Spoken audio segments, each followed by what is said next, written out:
Hello my friends! It's been a while. First, I want to say a massive thank you again for all the nice comments under my community tab posts. For everyone who haven't read it, the short story. My external hard drive, where I stored all the finished video for the challenge, went into the hard drive hell.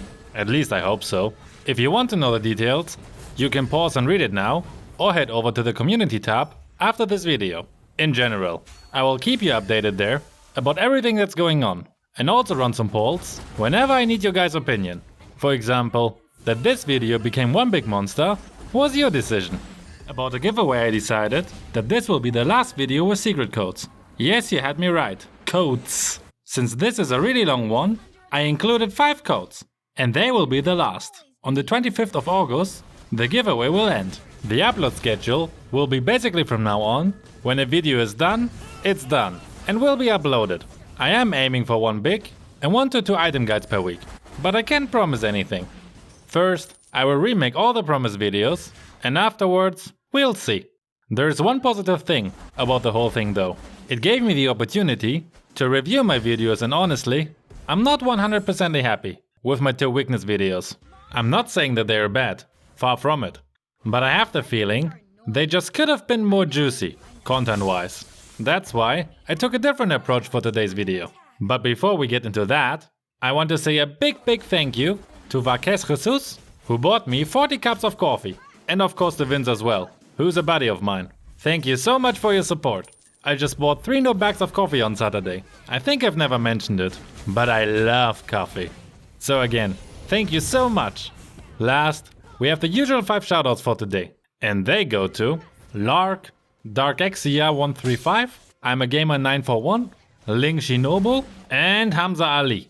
I think I don't need to tell you to write something nice anymore, because you guys are nice anyway. So, enough blah blah blah. Now, let's get into the meaty part. While rewatching the weaknesses video, I realized that it would be more helpful to not only know the weak spots of a hero, but also to understand the general mechanics of a hero. If you understand how a hero works, you can predict what your enemy is most likely going to do next. I've implemented time steps for this one, so you can also jump to the heroes that interests you most. But I would highly appreciate it if you stick with me through the whole video. In case you didn't know, the longer people watches your videos, the more people will get this video recommended by YouTube. So in general, the best way to support your favorite YouTubers is watching the whole videos without skipping around. I'm trying to make it as interesting as I can, so you will learn many new things along the way you maybe never knew. Now, let's start with Alice. I will not explain you the obvious things, like that she can teleport or that she restores HP with her ult. This is common knowledge that every one of you should know. But what you guys maybe didn't know is that whenever a minion dies close to her, a so-called blood orb is generated. With this, Alice increases her max HP by 10 and restores 50 mana. After absorbing 12 blood orbs, she receives 10% cooldown reduction, after 25, 15% bonus HP restoration and shield, and after 50, plus 40 movement speed. Why am I telling you this? Well, since she's mostly played on the side lane, it's very advisable to pick a very strong early game hero against her, who can zone her out from the minions early on. Before level 4, her damage is very limited, so you can take full advantage out of it. That also means to not fight against her while minions are around. After she reaches level 4, she can not only absorb their HP, but also restores mana when they die. In general, it's the best to shut her down early, because otherwise she will become a nightmare in the late game and tanky AF. Be aware that a good Alice player will try to reach the backline of your team with her first skill. So as frontliner, especially as tank, don't go too far away from your squishy teammates. Or as squishy hero, keep your tank close enough so that he can protect you. When Alice tries to escape, she usually throws her blood ball into one direction and runs into the opposite direction. Like this, you can't chase her alone, unless you play a very quick hero, like Ling or Fanny for example. So keep in mind, like I explained you before already, you don't need to necessarily kill an enemy to be able to take an objective. Don't waste your time by chasing an enemy you can't catch for sure. Let her run and focus on the objective, because that's what will bring you the victory. Now, let's talk about what are the best ways to fight her. One way is to use other regen heroes, since they can stall the fight for so long that Alice runs out of mana. And without mana, she's pretty much doomed, like almost all heroes who use mana. By the way, that's in general something you should always keep an eye on. You can always see the enemy's mana. So if you see that an enemy has low mana, it's a good indicator that you could engage aggressively against them. Anti-heal obviously works really well against her too. The 3 anti-heal items are Sealer Bird, Necklace of the Runs, and Dominance Eyes. What also works against her is Demon Hunter Sword on heroes who uses basic attacks. With a passive effect, you can melt on a huge amount of HP easily. Otherwise, your team shouldn't stay all on one spot, where she can drain all of you out of life, while you're making almost no damage because of her regen. Find the right balance in between near, but not too near. Stunning her before she can use her ult, and just burst her down also works very well, at least until the late game.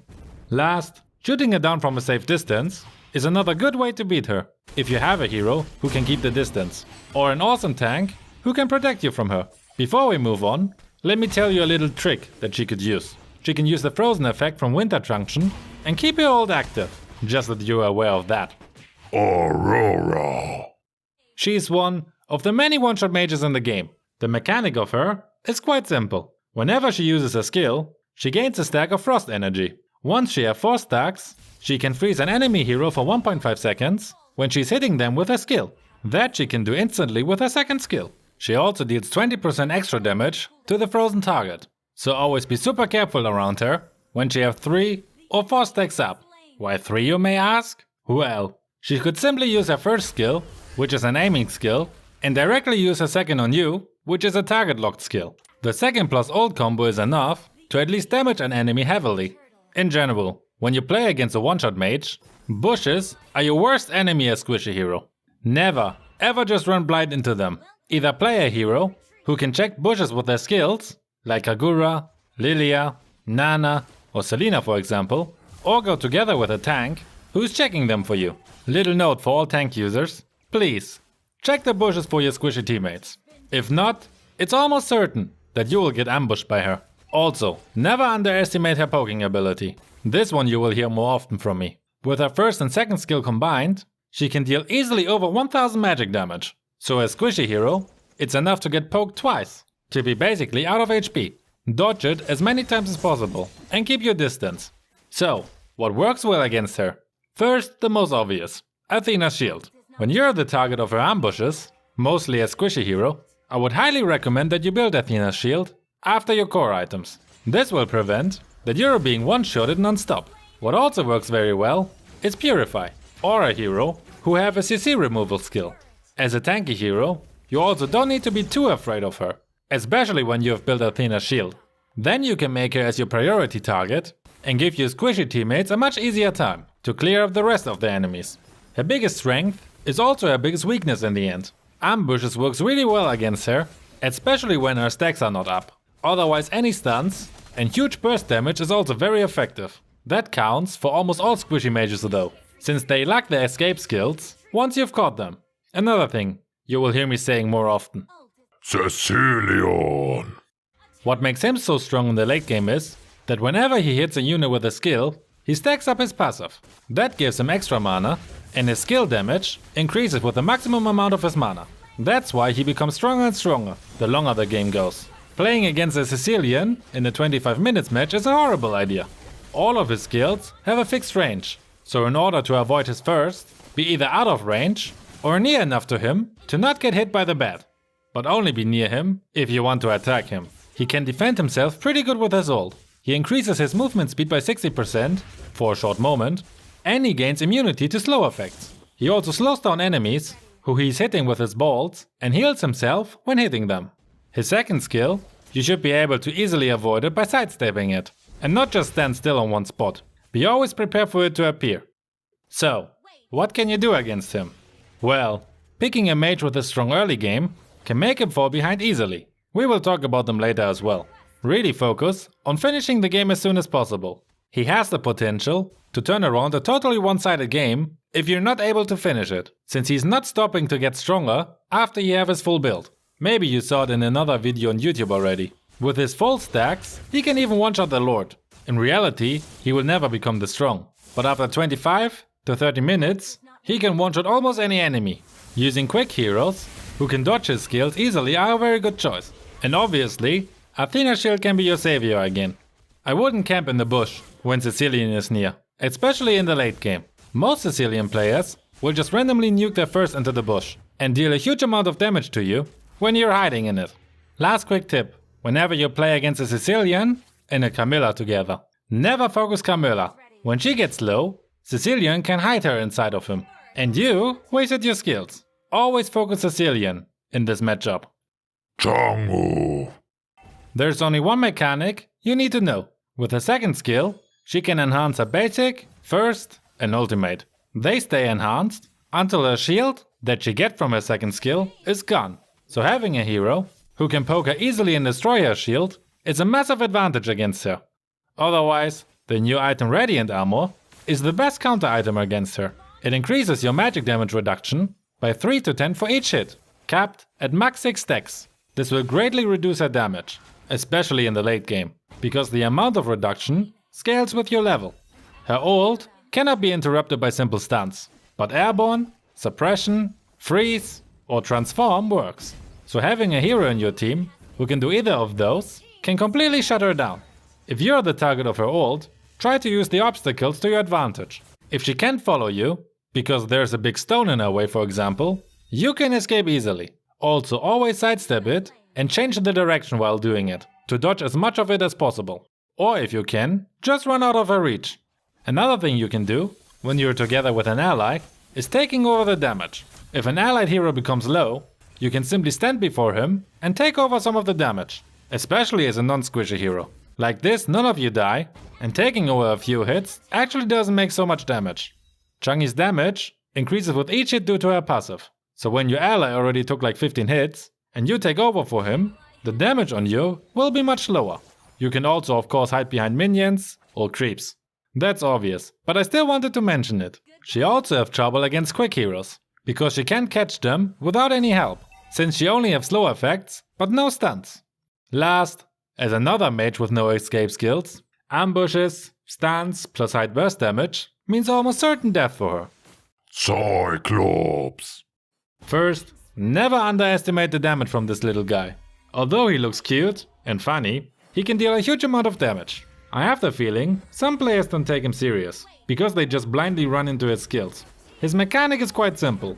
Every time he hits an enemy successful with a skill, all of his cooldowns are reduced by 0.5 seconds. So for example, when he hits one wave of minions with his first skill, he reduces all of his cooldowns by 3 seconds in total, because he hits each minion twice with his first. So don't get surprised when he starts to spam his skills, especially in the late game. With his second skill, he also gains plus 30% movement speed, so he can close down the gap between you and him. When he locks his ult on you, try to get away by hiding in the safety of your turret or run towards your allies, who will hopefully save you. By the way, the longer the ult chases you, the longer the immobilize effect goes. The shortest is 1 second and the longest 2.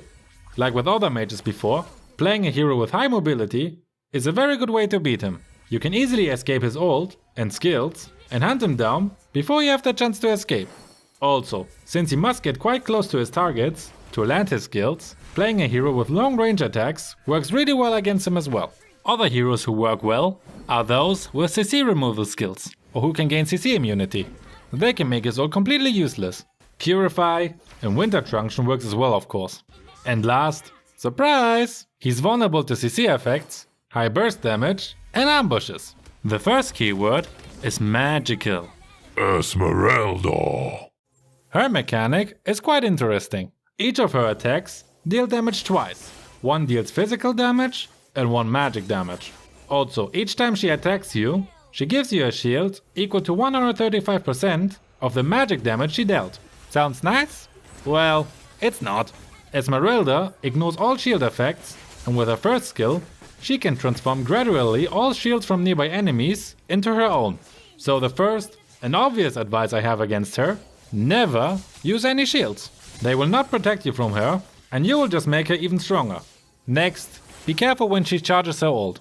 If she hits you, you're going to be immobilized for 1 second, and she can melt you down while you can move.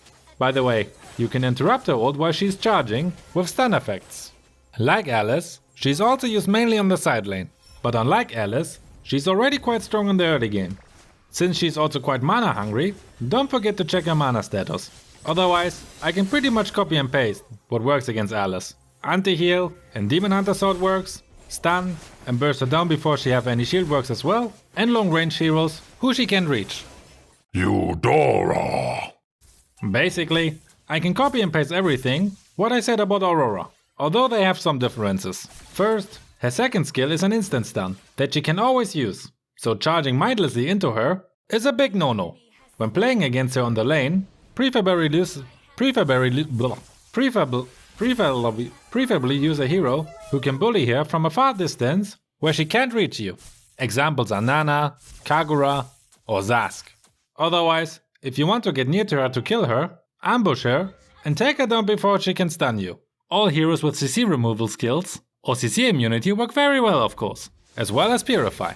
Athena's shield is also very recommended against her, and ironically, other one-shot heroes as well. Basically, give her own medicine. Guard.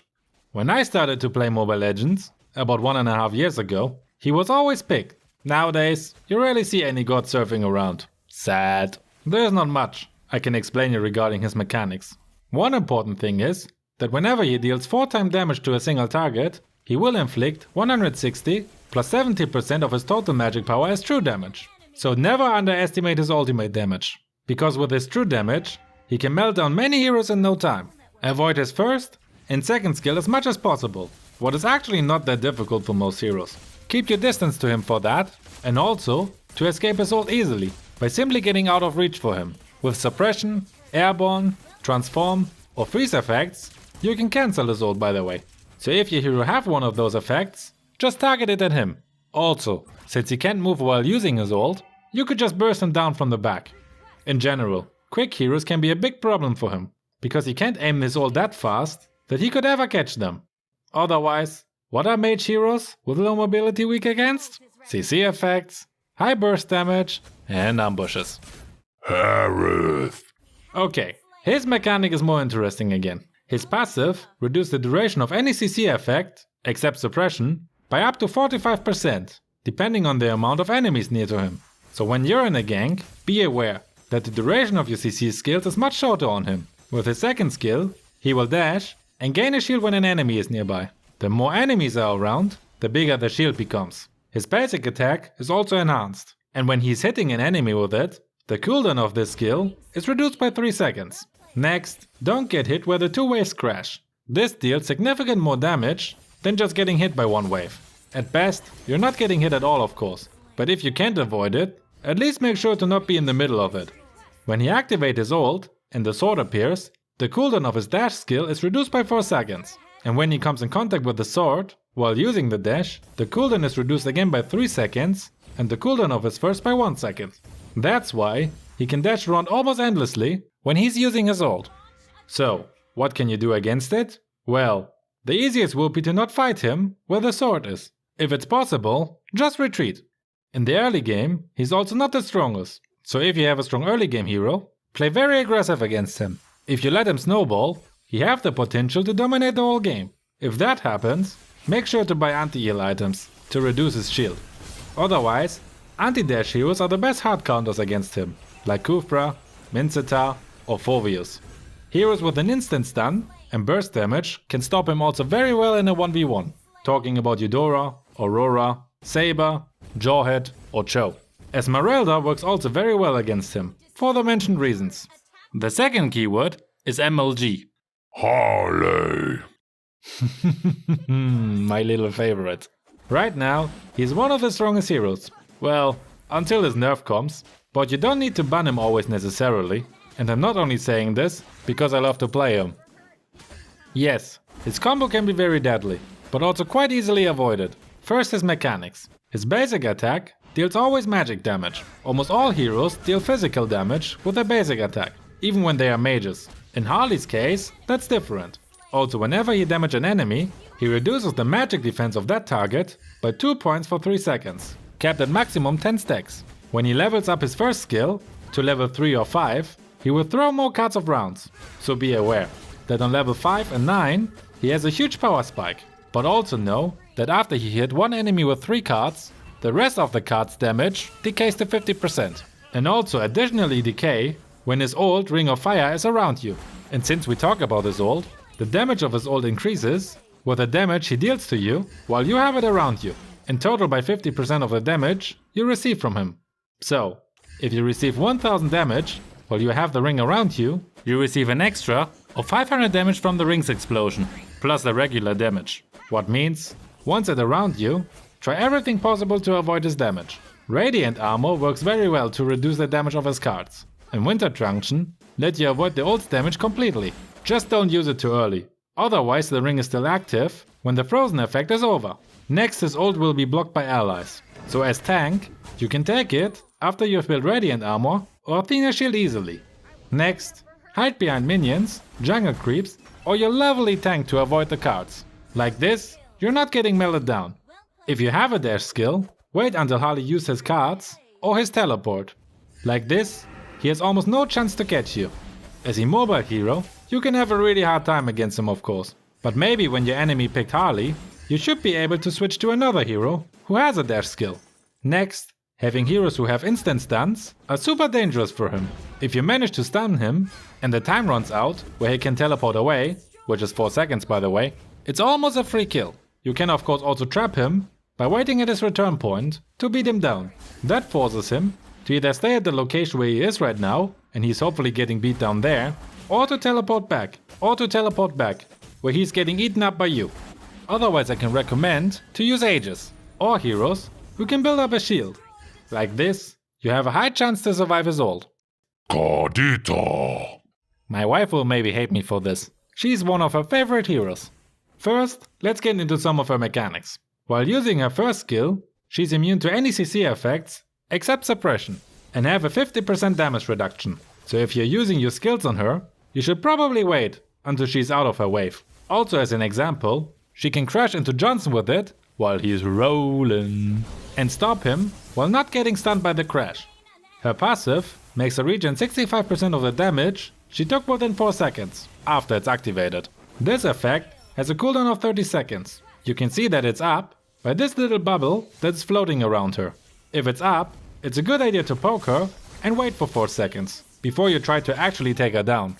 Next, be careful about her second skill. She can use it while using her first skill and it will knock you up much faster than when she's placing it just somewhere. Next, and very important, when she tries to use her ult, you can prevent it by stunning her during the animation. So having a hero with instant stuns abilities is a really good counter against her.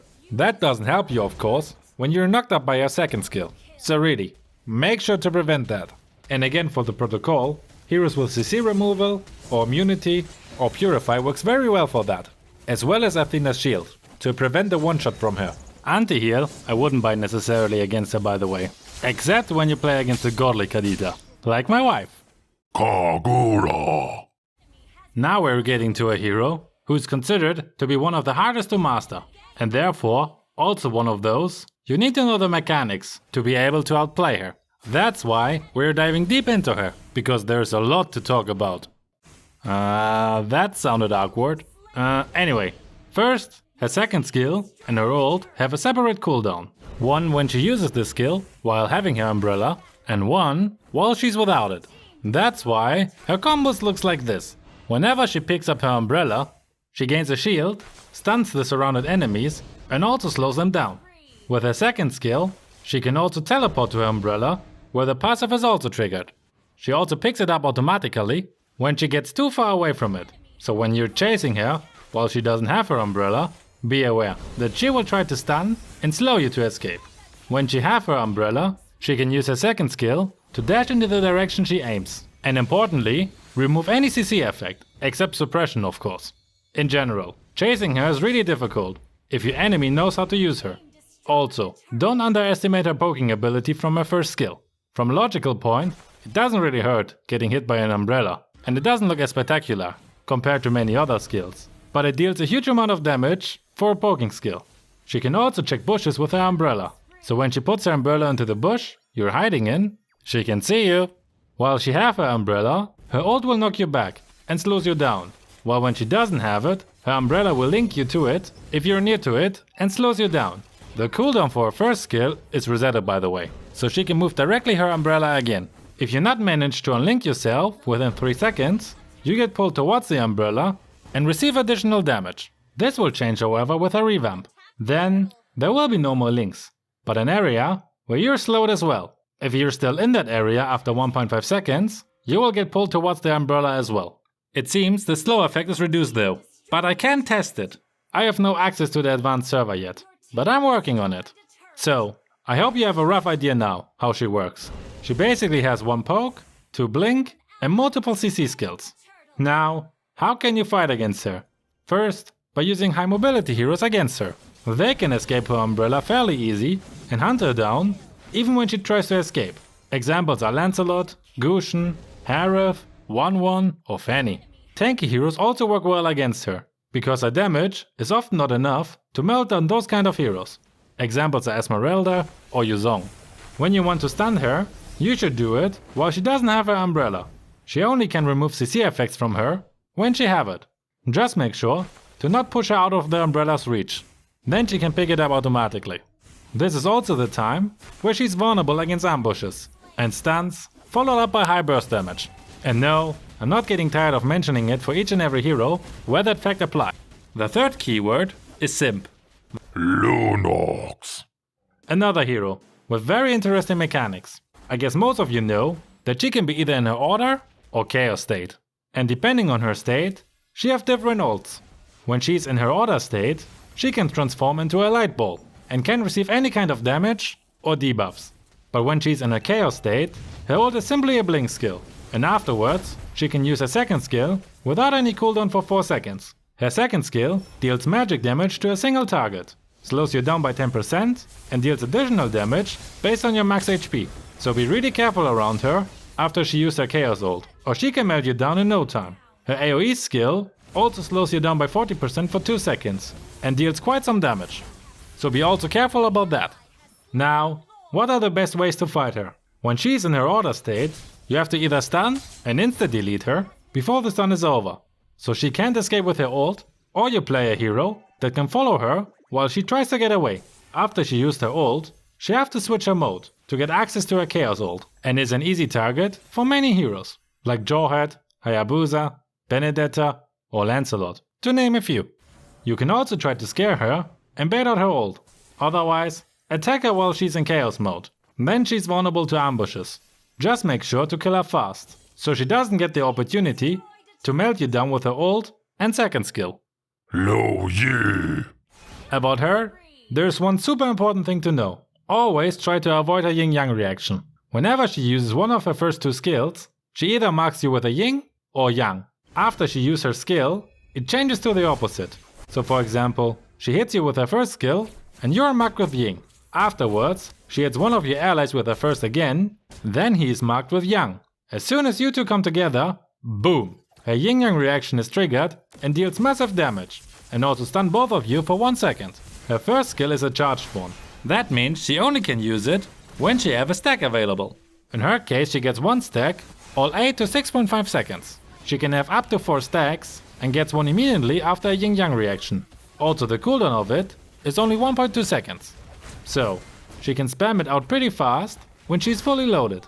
Her second skill can also mark you when you're hit. And also create the yin-yang reaction. When you have the yang mark and the second is casted with yin, the yin-yang reaction is triggered when you're near the middle of it. So whatever you do, once you're marked, stay away from your allies. And her second skill, especially when they have the opposite mark on them. We all know how social distancing works by now. So, apply it here once you're marked. Also be aware, when she changes her mark on you, or your ally, she gains a shield and plus 30% movement speed. Next, she also have a teleport of course. There I can only advise you to be careful. It can happen that all 5 enemies are in it, or none. I wouldn't advise you to just stand alone next to it, because if there are really multiple enemies coming, well, you're doomed most likely. And now, I can repeat once more what immobile heroes are weak against. CC effects, high burst damage, and ambushes. Hallelujah! Lilia. Let's talk again first about her mechanics. She uses her second skill to set her shadow energy somewhere. Next, she uses her first skill while we create a so-called gloom. When it detonates the shadow energy, he will stay for 8 seconds unless he detonates another shadow energy. Then the time is resetted and the gloom is upgraded. He can be upgraded up to 4 times, and with each upgrade, he deals 30% more damage when he detonates a shadow energy. Her second skill is a charged one and can be stacked up to 5 times and has a cooldown of 1 second.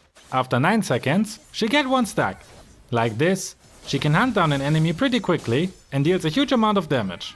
Be aware that she have her first 2 skills already available at level 1, so most Lilia players will be super aggressive from the beginning. You can see here that the gloom has a radius. In that, her movement speed also increases. When a shadow energy is casted outside of it, he will not detonate it. So, to avoid him, you should simply stay away from it. When she uses her ult, she will not only get a lot of her HP and mana back and teleports to the position where she was 4 seconds ago, she will also get immediately 5 shadow energy charges and can start to spam them around and feed her gloom.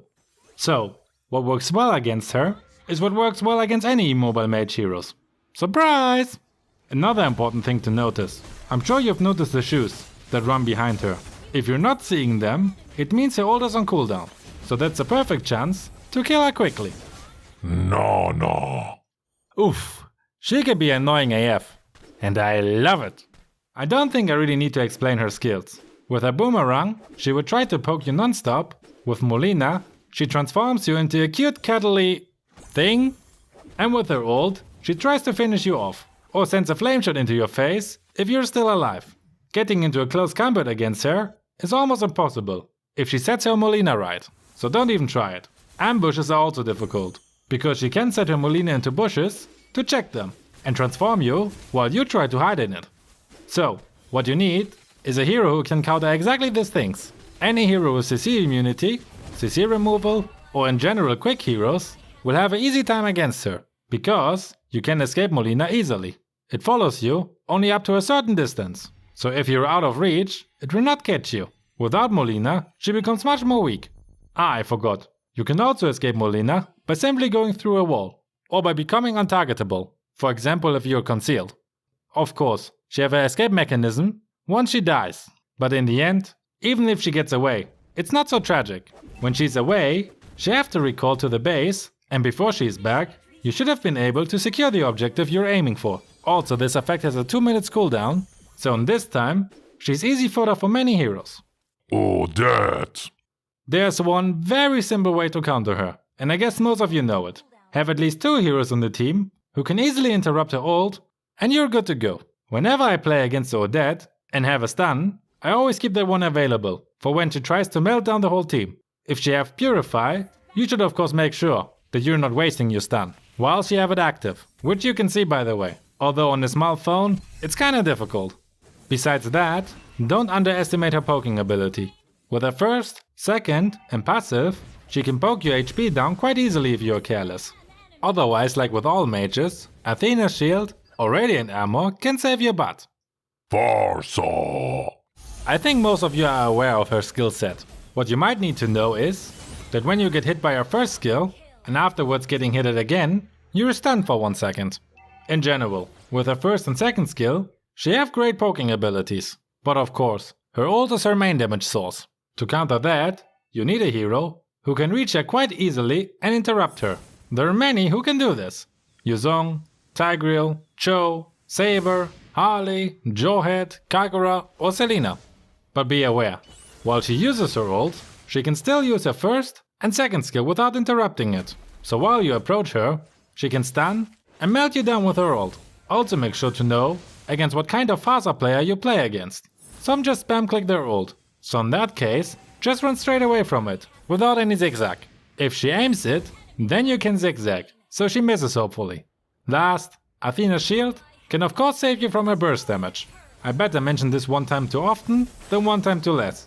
Although I wouldn't call her immobile, due to her ability to fly away, stunning and burst her down still works very well. In general, once she's stunned, she becomes very easy to kill. Veil. Copy and paste what I said about Aurora and Eudora. Although he can choose if his skills will have a CC effect or more damage, most will choose at least for Detonator the CC option. His passive has one interesting effect. For every kill or assist, he gains +8 movement speed up to 10 times.